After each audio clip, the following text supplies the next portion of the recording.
watching the Daily Decrypt. In currency competition, we trust, I think. I'm your host, Amanda B. Johnson, and today's episode is brought to you by the Buttcoin subreddit.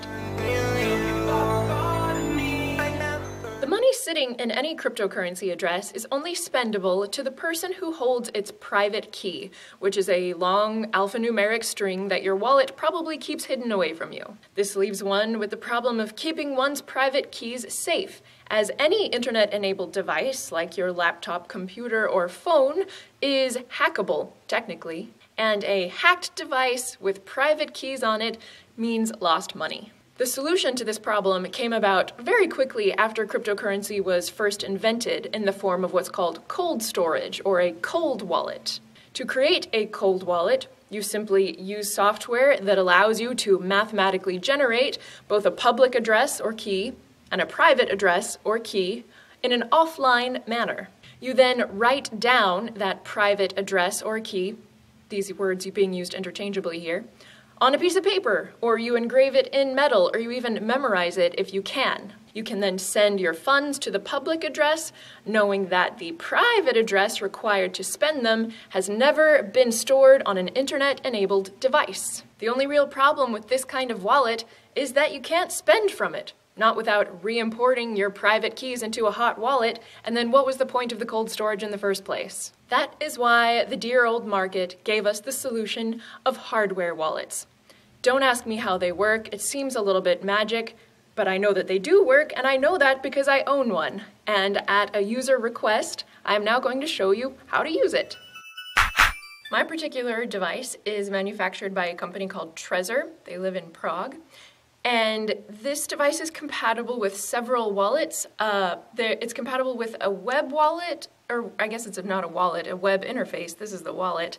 A web interface called MyTrezor, as well as the wallets Multibit and Electrum. And with Electrum, it can support Bitcoin and or Dash. And with the other two, it just supports Bitcoin. Mine is not set up for Dash. I will be using Bitcoin today.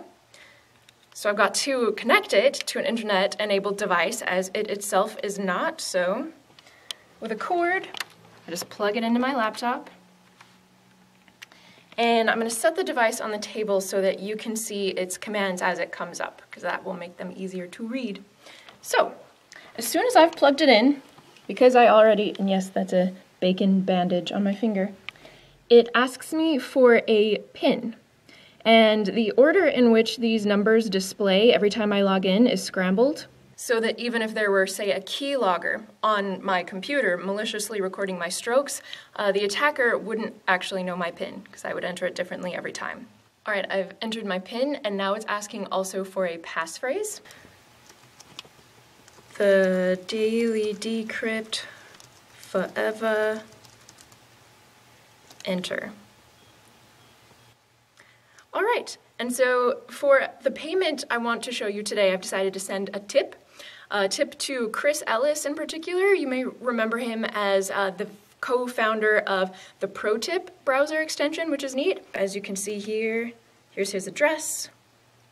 I'll send him 50 cents. Excellent. And I press send here, and then you can see on the device, it asks me if that's really how much I want to send and if that's really who I want to send it to, and I say yes. And it says, is that the transaction fee that I really want? Yes. So I have just spent a real Bitcoin transaction from cold storage. And I could have plugged this into any internet-enabled device, like your computer or a computer at a library or something, and been confident that even if it had viruses or malware on it or whatever, it has no way of letting the internet grab the private key from within the hardware wallet. So I think that hardware wallets may become widely used in the future as more and more people become their own banks and, you know, start acting like it. And Trezor is not the only device that does this, and so yeah, if I haven't mentioned a hardware wallet that you yourself like, do please share your review in the description, or rather the comment section below. Today's episode has been brought to you by the Buttcoin subreddit, a place for those who enjoy poking a little or a lot of fun at certain cultural elements within Bitcoin. If you're an incurable skeptic with a flair for the ironic, and if you've got a little troll living deep down inside you that's just looking for its home online, well, the users at reddit.com/r/buttcoin would like you to stop on by. Well, I'm happy if you're happy. And remember, if you would like to listen to some or all episodes of the Daily Decrypt rather than watch them, our most recent episodes are streamed in audio format not once but twice a day at bitcointalkradio.com. Enjoy your weekend. Pro Tip, which is an extension for the Chrome browser. Let me show you how you can use it to both make payments and get paid.